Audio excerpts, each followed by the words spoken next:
नंदाबाई राजपूत जो कि समाज के मिशन में लगे रहते हैं और मिशन के लिए कार्य करते हैं और मिशन में कार्य करने वाले लोगों के साथ किस तरीके से दिक्कतें आती हैं ये मैं आपको बताने की कोशिश करता हूँ। क्योंकि नंदाबाई राजपूत के घर कल रात जो षड्यंत्रकारियों द्वारा हमला किया गया, उस हमले की घोर निंदा होनी चाहिए। क्योंकि इस तरीके के हमले एक जो कि सामाजिक कार्य करने वाले व्यक्ति के यहाँ होते हैं तो जाहिर है समाज के प्रति वो गलत संदेश है। तो ये जो आपके यहाँ कल हमला हुआ वो किस तरीके का हमला था?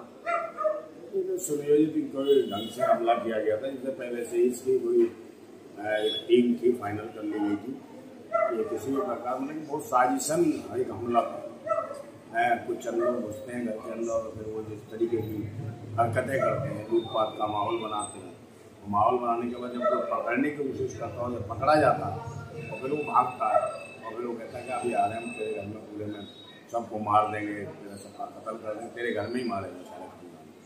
तो ऐसी स्थितियाँ अपडेट होती है। उसके बाद कम से कम 150-200 लोग आ जाते हैं, ठीक है, और हमला करते हैं और पूरी तरीके से सरिये, चाकू, खंजर, तलवार है और पत्थर, ईंट पत्थर, मतलब पत्थरबाज जो कहते हैं पत्थरबाज, वो पूरा सिस्टम ऐसा करा के समझ लीजिए कि स्थिति खराब थी। और कम से कम पुलिस को फ़ोन करते रहे, पुलिस को फ़ोन करे, 1.5 घंटा उनका आतंक चला और पुलिस 1.5 घंटे बाद आई। ये स्थितियाँ कि दिल्ली के राष्ट्रीय राजधानी क्षेत्र में जहाँ 15 अगस्त की तैयारियाँ जोरों पर है, लोग घर घर तिरंगा फहरा रहे हैं और यहाँ लोगों को खत्म करने की तैयारी थी। ये असामाजिक तत्व के लोग आते कहाँ से? इनके खिलाफ सही तरीके से कार्रवाई क्यों नहीं? क्या प्रशासन की ढील है?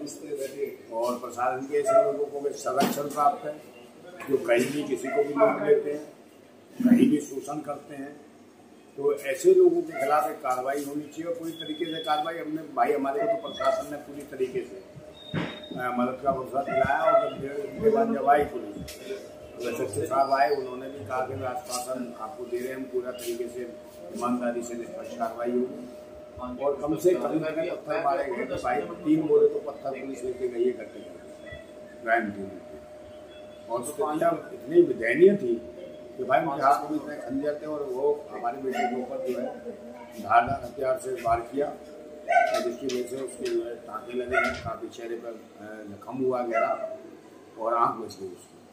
तो एक बात बताइए, जो घरों में इतनी मतलब कोई डर नहीं पुलिस का, प्रशासन का, और 1.5 घंटे तक वो तांडव मचाते रहे पूरी गली में, ईंटें पत्थर फेंकते रहे, गाली गलौज करते रहे और धमकियाँ देते रहे और क्या देख लिया जाएगा, पुलिस क्या करेगी, हमारा दुनिया भर की चीज़ें उन्होंने कही।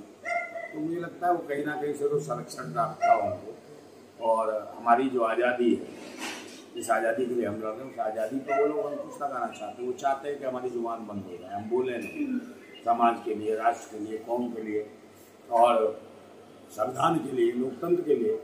जिस बहाली की हम बात करते हैं, जिसको हम जिंदा रखना चाहते हैं, उसको ये चाहते हैं कि मुर्दाबाद कर दें। और वो यही वजह है कि जब भी कोई आंदोलनकारी, क्रांतिकारी सही आवाज़ उठाएगा, मुखरों पर आवाज़ उठाएगा, तो ऐसे जो हैं कहीं ना कहीं से ऐसे जो असामाजिक तत्व के लोग हैं, इनको कोई ना कोई हायर करता है और हायर करता चलाता कोई और है, तो बिकने के लिए तैयार रहते हैं। तो ये तो बिकाऊ है, तो कोई नशेड़ी है, कोई चिलमची है, कोई गांजेड़ी है, कोई कुछ है, कोई शराबी है, ये सब बिके हुए लोग हैं। और उनका एक ठेकेदार होता है, ठेकेदार कहीं और से उसे इशारा होता है और वो इस तरीके की हरकतें करते हैं। उनका काम ही है इस तरीके के मतलब कि दंगे करना, पंगे करना, लोगों को डराने की वो करना कि आदमी कोई आगे बढ़ रहा है या कोशिश कर रहा है तो उसको डराने का प्रयास करते हैं। तो मगर हम लोग डरने वालों में से नहीं, तो क्रांतिकारी भाई 35 साल हो गए अपना आंदोलन है, क्रांति कर रहे हैं और इस क्रांति को कोई रोकने वाला नहीं। हम तो क्रांतिकारी तो फिर भी कहते हैं कि भाई वो गुलाम बड़े बुज़दिल हैं, वो गुलाम बड़े बुज़दिल हैं जो कहते हैं क्रांति बड़ी मुश्किल है। और क्रांति हर मुश्किल को आसान बना देती है।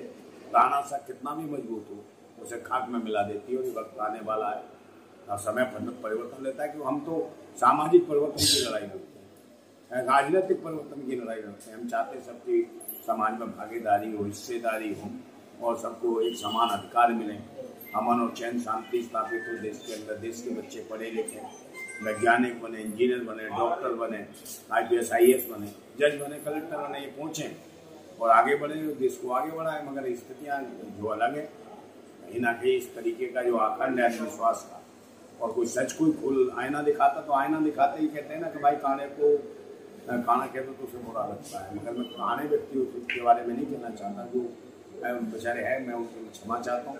मगर कहते हैं किसी को कुछ कह दो तो उसको बुरा लगता है, तो वही स्थिति है। इनको आईना दिखा दो तो इनको डर लगता है, और फिर कहते हैं कि नंदा भाई को रोक लेंगे। भाई हम सीधी सी बात कह रहा हूँ, हम धाड़ेंगे भी और तुम्हारी फाड़ेंगे भी, इस बात का ध्यान रखना। नंदा भाई राजपूत क्रांतिकारी 35 वर्ष हो गए, डरता किसी के बाप से नहीं है, समझे नहीं। डरता है तो अपने क्रोध से, अपने क्रोध को हमने काबू में करा हुआ है। नहीं तो तुम जैसे जो है ना चिल्ला खटमल रोज ना पीस के ना सिलवट्टे में चटनी बना खाता हूँ, उतनी क्यों समझे। आपका कोई पहले से किसी के साथ झगड़ा था?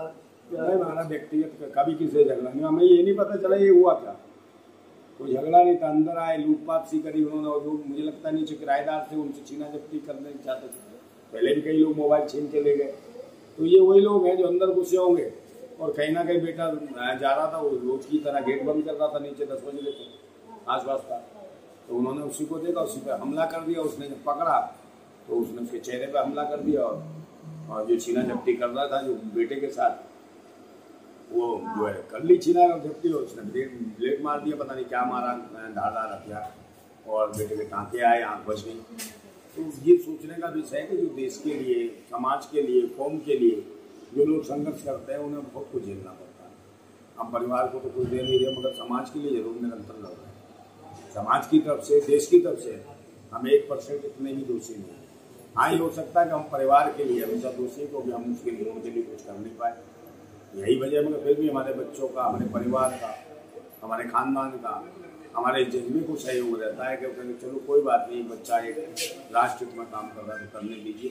तो हमारी फैमिली ने कहा भाई एक बच्चा राष्ट्र हित में से, एक बच्चा संविधान के प्रति समर्पित से, लोकतंत्र के प्रति समर्पित से। हम लोकतंत्र और संविधान की बात करने वाले लोग हैं, हम तो उसके प्रति पूरी ईमानदारी और सच्चाई से लड़ेंगे और लड़ते रहेंगे। कोई किसी की हिम्मत है तो रोक ले, और जिसकी हिम्मत आ जाए आगे सामने देखी जाएगी। अच्छा, आपने जो जब ये हमला हुआ तो पुलिस से कांटेक्ट करने की कोशिश की? बिल्कुल, पुलिस को 112 नंबर पर कॉल, कई कॉलें की, बहुत सारी कॉलें की। जब जाके कहीं 1.5 घंटे बाद यहाँ हमले होते रहे, हम मकान के गेट तोड़ दिए गए, अंदर मोटरसाइकिल खड़ी थी वो तोड़ दी गई, बेटे के मतलब धारदार हथियार से वार किया, और बहुत सारी चीज़ें। तो में महिलाएं भी रहती, और इतने सारे लोग, उनको एकदम गैंग था। तो ये लग रहा है कि सुनियोजित ढंग से साजिश थी, जो कहीं ना कहीं उसको अंजाम देने की कोशिश की। ये है कि हम लोग जिंदा बैठे, इसी तरीके से बैठे, शायद हम लोग विश्वास रखते हैं संविधान में, इसलिए जिंदा बैठे। और कितने लोग होंगे लगभग कम से कम 150 लोग रहे होंगे, और उन लोगों ने हमला किया, जिसको मतलब दिल्ली पुलिस भी मान चुकी कि हाँ इतने लोग हैं, और CCTV फुटेज में ये सब लोग आ रहे हैं। विशेष प्रकार के लोग हैं, कुछ लोग यहाँ के, कुछ लोग बाहर से आए, अरेंज हुए, भले और ऐसे ऐसे हथियार लेके आए जिन्हें कोई सोच नहीं सकता। तलवार उनके हाथ में, खंजर उनके हाथ में, डंडे विशेष प्रकार के जिनमें कांटे लगे हों, कीले लगी हों, इस प्रकार के डंडे वो दिखाई दे रहे हैं वीडियो में, जो CCTV फुटेज उनमें दिखाई दे रहे। हथियार बहुत प्रकार के हथियार थे।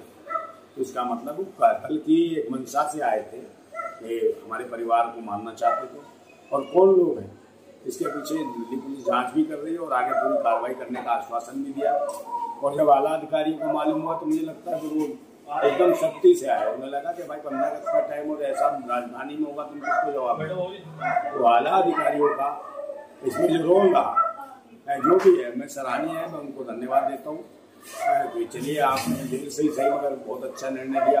कम से कम हमें ईमानदारी से न्याय दिलाने की बात तो की है, और न्याय दिलाएंगे तो अच्छी बात है। हम आपका भी अप्रिशिएट करेंगे, आपको भी जिंदाबाद कहेंगे। अच्छा सर, जैसे ये 15 अगस्त से पहले की घटना है, तो 15 अगस्त से पहले जो घटना होना, क्या देश के लिए एक गलत संदेश नहीं है? देखिए, ये कुछ पाखंडी मानसिकता के तत्व हैं, जो चरस, गांजा, अफीम, चिलम और दारू पी लेते हैं, जो किराए के लोग हैं, ऐसे लोगों का उपयोग किया जाता है, और पालके भी ऐसे रखे जाते हैं। तो कोई ना कोई राजनीतिक दल जो है ऐसे लोगों का, हमारे जैसे क्रांतिकारियों को डराने धमकाने ये विशेष समय पर रखते हैं। और उन्हें पता 15 अगस्त का समय है, समझे नहीं, ये क्रांति का महीना है, और क्रांति के महीने में क्रांतिकारी के साथ आप गलत करोगे तो ये तो निभ नहीं पाएगा और वक्त खराब आ जाएगा आपका। और क्रांतिकारी कोई किसी लालच के लिए नहीं जीता। और जैसे ये लोग घूमते हैं तो इनके पीछे जो पीछे बैठे हैं, जो लीडरशिप नहीं, वो दल्ले हैं जो दलाली करते हैं, समझे, बड़वागिरी करते हैं। जो लोगों को मतलब कि ऐसे लोग तैयार कर रखे हैं कि अपने क्षेत्रों में कि चाकू दिखाएंगे, लोगों से पैसे लूट लेंगे, बहन बेटियों के साथ चैन झटपट लेंगे, मतलब ये जो है लुटेरे। और अब ये स्थितियाँ कि घरों में घुस के भी ये करने लगे। और घरों में घुस के करने लगे तो इन्होंने किस अंजाम से, किस मंशा से आए थे, इसको मुझे लगता है दिल्ली पुलिस इसको खोल सकेगी कि ये जो हमला मेरे परिवार के ऊपर हुआ, मेरे ऊपर हुआ, मेरे बेटे के ऊपर हुआ, ये किस लिए हुआ। में कितना टाइम लगा होगा? अरे देखिए 1.5 घंटा लगा और 1.5 घंटे में तो आतंक मचा रखा था भाई। पुलिस आई, वो भी आई तो उसने अपना कार्रवाई करनी थी की, मगर आलाधिकारी को जब मालूम पड़ा इस चीज का तो फिर वो थोड़ी सी कार्रवाई में तेजी आई। और 1.5 घंटे अगर बीत जाना हमले के बाद तो क्या आप ये नहीं समझते कि लापरवाही है? लापरवाही कैसे भी जान जा सकती है। लोगों और कोई परिवार रहता तो भयभीत हो जाता। जब यहाँ पे एकदम ऐसे हो रहे थे, पत्थर ऐसे फेंक रहे थे, बमबारी से और धड़ाधड़ देखे 3 कट्टे 3 बोरे हैं पत्थर इकट्ठे किए पुलिस ने, जो क्राइम टीम थी। 3 बोरे पत्थर इकट्ठे करके ले गई है जो सबूत के तौर पर। और उसको एहसास हो गया, उन्होंने सीसीटीवी फुटेज देखी, उसमें उन्हें दिख रहे हैं कि हाँ 100-150 कम नहीं जो पत्थरबाजी कर रहे हैं। उनके साथ कुछ महिलाएं भी आई, वो इसलिए आई तो स्वच्छता का अगर ये बाहर आता तो इसके ऊपर एलिगेशन लगा के इसको जान से मार रहे। तो ये देखिए मानसिकता अलग है, इसमें महिलाओं का उपयोग हो तो महिला भी कुछ इसी मानसिकता के जो कहीं ना कहीं इलीगल तरीके की महिला है, असामाजिक तत्व वो भी है। तो ऐसी महिलाओं का भी उपयोग पूरा किया जा रहा है। और ऐसी महिलाओं का जब उपयोग होता है तो कहीं ना कहीं समाज राष्ट्र के लिए, भारत माता जिसके कहते हैं, उसके लिए कहीं ना कहीं दुखदायी है। तो आज हमारी लड़ाई गांव में जो बहन हमारी माता जो हमारी जो घास काटती है उसके लिए लड़ाई है, जो बहन हमारी माता जो रोड पर गिट्टी तोड़ रही है उसके लिए लड़ाई है, जो बहन हमारी माता जो 7-7 माले पे गर्भ से होने के बावजूद भी पीठ काट हो रही है हमारी, उसके लिए लड़ाई है। उस भारत माता के लिए हम लड़ रहे हैं। और उस भारत माता के लिए रोड पर भुट्टा बोल रही है, घरों में चौका बर्तन कर रही है, ये किसकी देन है? ये कहीं ना कहीं सरकार को इनको देखना चाहिए। और हम इनके लिए लड़ रहे हैं और सामाजिक न्याय की बात कर रहे हैं, समानता की बात कर रहे हैं, बंधुत्व की बात कर रहे हैं, भाईचारे की बात कर रहे हैं, संविधान को बचाने की बात कर रहे हैं, लोकतंत्र को बचाने की बात कर रहे हैं। और कर क्या रहे हैं? रोजगार मांगते हैं, शिक्षा मांगते हैं, स्वास्थ्य मांगते हैं, सुरक्षा मांगते हैं, बहन बेटियों का इज्जत सम्मान मांगते हैं, महंगाई पे कंट्रोल हो, सिर्फ इतना ही तो मांगते हैं। और इसी में दर्द हो जाता तो मैं क्या करूँ? अब ये जो हमला हुआ इस हमले के बाद आपका जो ये मिशन है ये रुक जाएगा या कंटिन्यू रखना है? मिशन तो रुक ही नहीं सकता। मैंने कहा हम तो धाड़ेंगे भी और फाड़ेंगे भी, चिंता मत करना बेटा, फाड़ देंगे इस बार। हाँ, गौर से ध्यान रखना, फाड़ देंगे अगर ढंग से। हम लोग क्रांतिकारी हैं, हमारे तो चिल्लर खटमल नहीं है। अड्डा पगुआ लिया और गांजा पी लिया और वो अपने को सोच लिए तूफान में उतने के। क्रांतिकारी जब फाड़ते हैं ना तो कोई बचा नहीं पाता, चाहे कितना ही बड़ा तानाशाह हो, सब आगे पटक दे फेंक देते हैं, समझे नहीं? और ये कहीं ये सोच रहे हो तो फिर मैं एक बात कहता हूँ कि ये जो धर्म मजहब के पाखंड का, ये जो धर्म मजहब के पाखंड का जो धुआं सा उठ रहा है, ये जो धर्म मजहब के पाखंड का जो धुआं सा उठ रहा है, कहीं मेरी भारत माता घुट तो न जाएगी? कहीं मेरी भारत माता घुट तो न जाएगी? और ये जो भगवा सी लपटें उठ रही हैं, ये जो भगवा सी लपटें उठ रही हैं, कहीं मेरी भारत माता जल तो न जाएगी? जल तो न जाएगी? और हम क्रांतिकारी दिल में आग और हाथों में क्रांति की मसाल लेके चलते हैं। दिल में आग और हाथों में क्रांति की मसाल लेके चलते हैं। वो भगवाधारी ततैये तुम क्या मेरी भारत माता को जलाओगे? अगर क्रांतिकारी की मसाल के आगे आगे ना तो जल के राख और खाक हो जाओगे। ये दिन ये जो कल 15 अगस्त का दिन है, 15 अगस्त से पहले आपके ऊपर घटना घटी, तो आप देशवासियों को क्या कहना चाहोगे? देखिए, हम तो आज़ादी मनाते हैं, 15 अगस्त की आज़ादी मनाते हैं ना। देश के शहीदों और क्रांतिकारियों के ये बल था, उनके बूते पर हमें आज़ादी मिली।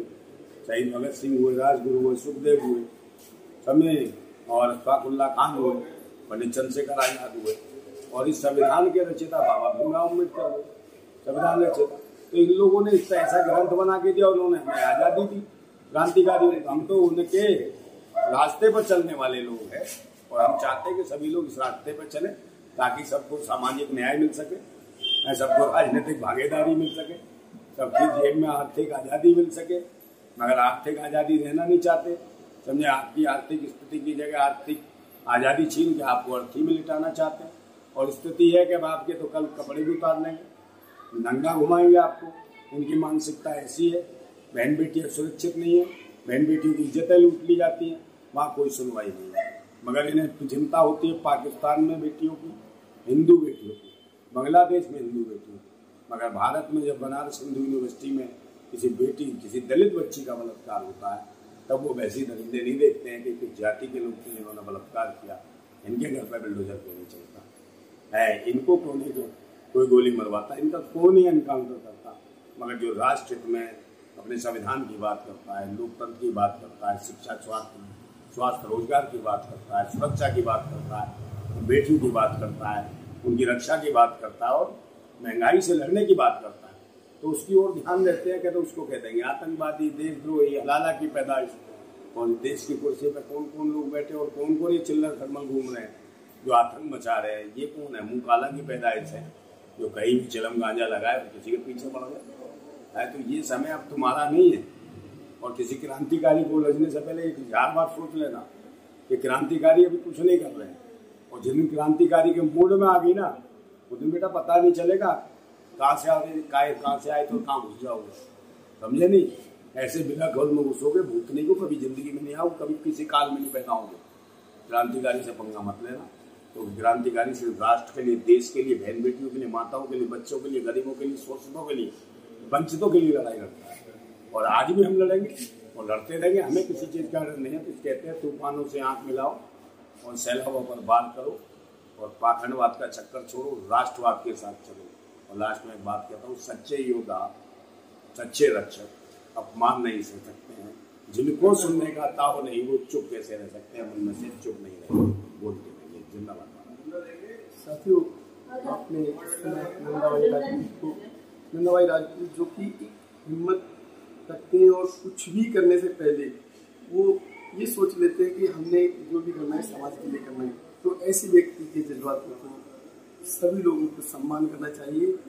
किसी तरीके से ऐसे व्यक्ति का ना तो अपमान करना चाहिए और ना ही इस तरीके से जो हमले हो रहे हैं ये होने चाहिए। तो पूरे देशवासियों को कहते हैं कि अपने ऐसे सिपाही को हमेशा सम्मान दीजिए जो आपके लिए लड़े। इसी के साथ नमोदाय, जय भीम, जय हिंद। जिंदाबाद।